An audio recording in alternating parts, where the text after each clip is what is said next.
मेरे प्रिय भक्तों, आज हम आपको एक वर्णन कराने जा रहे हैं जिससे सुनने से आपको पारिवारिक जीवन में उन्नति तथा सुख संपत्ति का मार्गदर्शन होगा। कथा के अनुसार आज का वर्णन ये है कि जैसा हम कर्म करते हैं वैसा ही हमें फल भी मिलता है। अगर हम अपने जीवन में अच्छे कार्य करते हैं तो हमें अच्छा फल मिलता है, और अगर हम खराब और गलत कर्म करते हैं तो हमारे साथ भी जीवन में गलत ही होता है। आज की कहानी भी कर्मों के ऊपर है, तो चलिए सुनते हैं। एक छोटे से और प्यारे से गांव में एक लड़का रहता था। वो लड़का बहुत ही ज़्यादा गरीब घर से था। वो हर रोज स्कूल जाता था और स्कूल के बाद लोगों के घर घर मोहल्ले जाकर खिलौने बेचता था। इस तरह से वो खिलौने बेच बेच कर जो भी पैसे मिलते थे वो उसे अपने घर पर और अपनी फीस पर खर्च करता था। ये लड़का बहुत ही ज़्यादा गरीब और दुखी हालत से गुजर रहा था। वो स्कूल से आने के बाद बिना कुछ खाए पिए सीधा खिलौने बेचने निकल जाता था।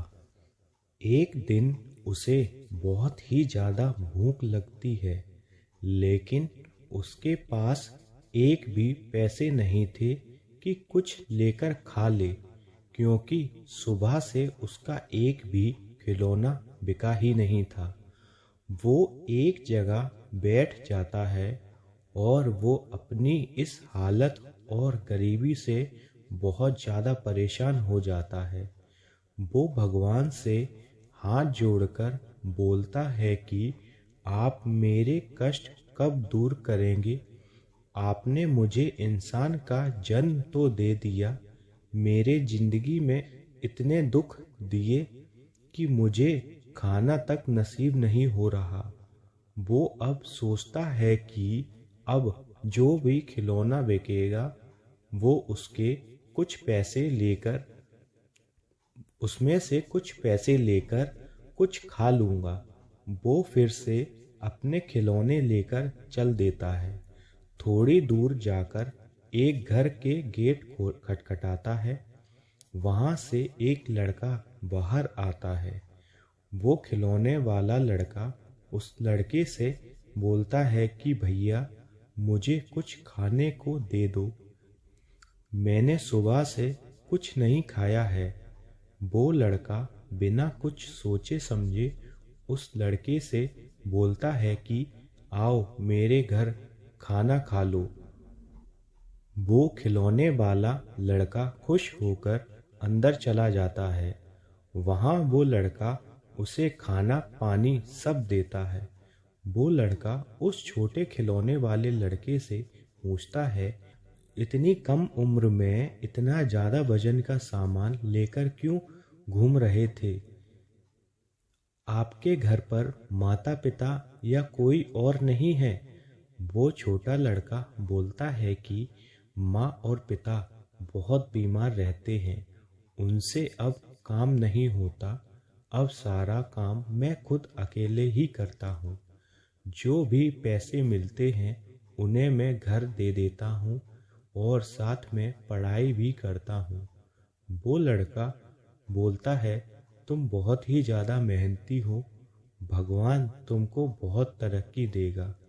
अब खिलौने वाला लड़का पैर छूकर बोलता है कि आज आपने मुझे खाना खिलाया, देखना भगवान आपकी भी मदद ज़रूर करेगा। और वो ये भी बोलता है कि आपने मुझे खाना खिलाया, आप कुछ भी सामान ले लो, पैसे मत देना। वो लड़का मना कर देता है। वो बोलता है, आप मुझे कुछ मत दीजिए, मुझे कुछ नहीं लेना है।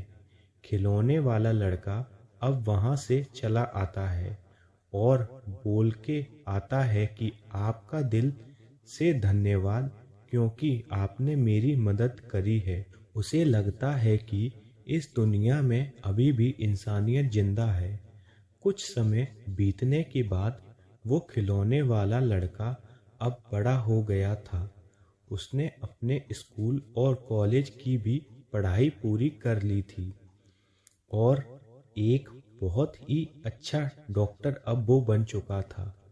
उधर जिसने उसे खाना खिलाया था वो लड़का बहुत बीमार हो चुका था।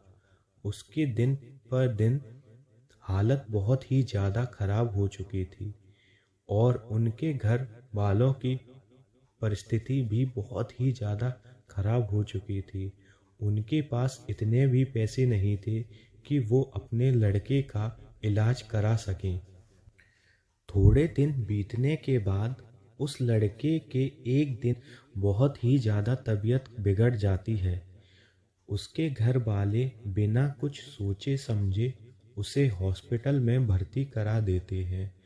जैसे ही उसे हॉस्पिटल में भर्ती कराते हैं, वहाँ के सारे कर्मचारी उसके घर वालों को बोलते हैं, इस लड़के का तो ऑपरेशन कराना होगा। उनके घर वालों के पास पैसे नहीं थे, लेकिन वहाँ का बड़ा डॉक्टर उन सबको देख लेता है और अपने कर्मचारियों को बुला लेता है और फिर उनसे बोलता है, सीधा ऑपरेशन थिएटर ले चलो इस लड़के को और उनसे कुछ मत बोलो। वो डॉक्टर उस लड़के का इलाज कर देता है, वो सही हो जाता है। 2-3 दिन बीतने के बाद जब वहाँ के खर्चे का बिल आता है तो वो डॉक्टर उस खर्चे की बिल की जगह एक पर्ची रख देता है। उसमें लिखता है, आप अच्छा काम करोगे तो भगवान आपकी कहीं ना कहीं मदद ज़रूर करेगा। वो लड़का ये पर्ची पढ़कर सोचता है कि मैं इस डॉक्टर से मिलना चाहूँगा। वो डॉक्टर के पास जाता है तो वो देखकर ही रह जाता है, क्योंकि वो डॉक्टर अब वही लड़का था जिसे उसने एक दिन खाना खिलाया था। वो डॉक्टर लड़का बोलता है कि आपको देखकर मुझे याद आ गया था कि आपने मुझे एक दिन मदद करी थी, जब किसी ने मुझे खाना नहीं दिया था, न मेरे पास पैसे थे, तब आपने मुझे खाना खिलाया। आपने मुझे पैसे न देकर आपने उसी दिन बिल चुका दिया था। तो देखा भक्तों, भगवान आपकी हर जगह मदद के लिए खड़े होते हैं। जहाँ जब दुनिया मदद नहीं करती, बस आप अगर कुछ अच्छे कर्म करते हैं तो वो अच्छे कर्म आपके पास ज़रूर आते हैं लौटकर। हमें अक्सर हमारे कर्मों के हिसाब से ही फल मिलता है। जैसा हमारा कर्म करते हैं वैसे ही हमारा फल मिलता है।